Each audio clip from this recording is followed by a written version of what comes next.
Shalom, selamat pagi saudara-saudari yang dikasihi dalam Tuhan kita Yesus Kristus. Pagi hari ini kita kembali bersama-sama untuk dapat merenungkan kebenaran firman Tuhan. Namun sebelum kita renungkan kebenaran firman Tuhan, kita bersatu di dalam doa. Mari kita berdoa. Bapa, kami bersyukur kepadamu ya Tuhan atas pagi yang indah dan cerah pada saat ini yang boleh Engkau berikan kepada kami sekalian. Kami boleh menghirup udara yang segar, kami boleh merasakan kemurahan-Mu, bahkan kebaikan-Mu dalam hidup kami. Pada saat ini ya Tuhan, untuk mengawali pagi kami, mengawali hari kami mau belajarkan kebenaran firman-Mu. Biarlah ya Tuhan, kebenaran firman-Mu ini boleh kami lakukan dalam kehidupan kami. Biarlah kami boleh semakin kuat dan teguh dalam menjalani kehidupan kami hari lepas hari dengan berpengharapan dengan kebenaran firman. Di dalam dan oleh nama-Mu ya Tuhan kami berdoa. Amin. Matius pasal yang ke-12 ayatnya yang ke-46 sampai dengan ayatnya yang ke-50 dengan perikop Yesus dan sanak saudaranya. Ketika Yesus masih berbicara dengan orang banyak itu, ibunya dan saudara-saudaranya berdiri di luar dan berusaha menemui Dia. Maka seorang berkata kepadanya, "Lihatlah ibumu dan saudara-saudaramu ada di luar dan berusaha menemui engkau." Tetapi jawab Yesus kepada orang yang menyampaikan berita itu kepadanya, "Siapa ibuku dan siapa saudaraku?" Lalu katanya sambil menunjuk ke arah murid-muridnya, "Ini ibuku dan saudara-saudaraku.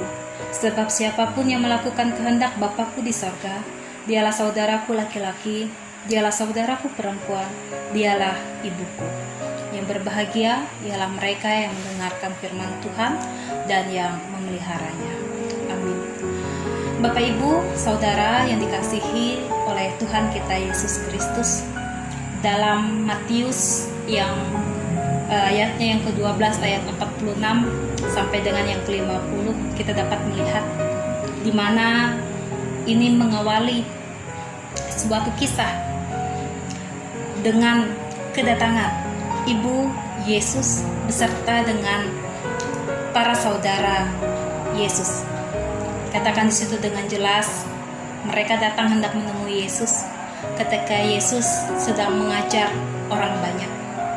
Tetapi yang menarik di sini bahwa ketika ada orang yang memberitahukan kepada Yesus bahwa ibu dan sanak saudaranya hendak menemui Dia dan menunggu Dia di luar, Yesus pun berkata bahwa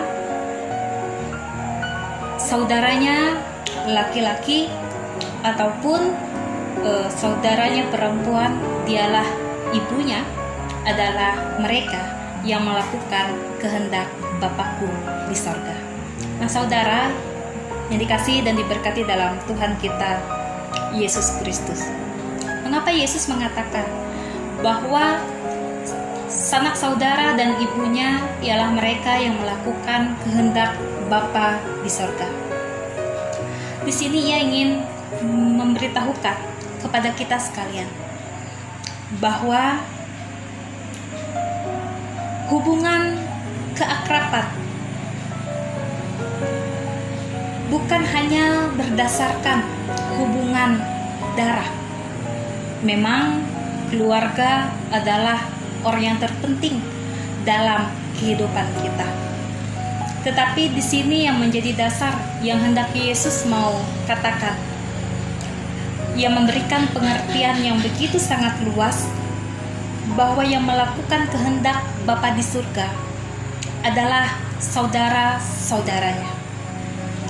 Yesus lebih mementingkan bagaimana cara memelihara sebuah kehidupan di dalam persekutuan bersama dengan mereka yang senantiasa melakukan kehendak Allah. Oleh sebab itu, kita yang pada saat ini, kita sebagai orang-orang yang percaya, dan sebagai orang-orang yang melakukan apa yang menjadi kehendak dari Bapa yang ada di sorga. Maka kita pun juga menjadi anak-anak Allah. Bahkan juga sekaligus kita menjadi sanak saudara, bahkan keluarga daripada Yesus.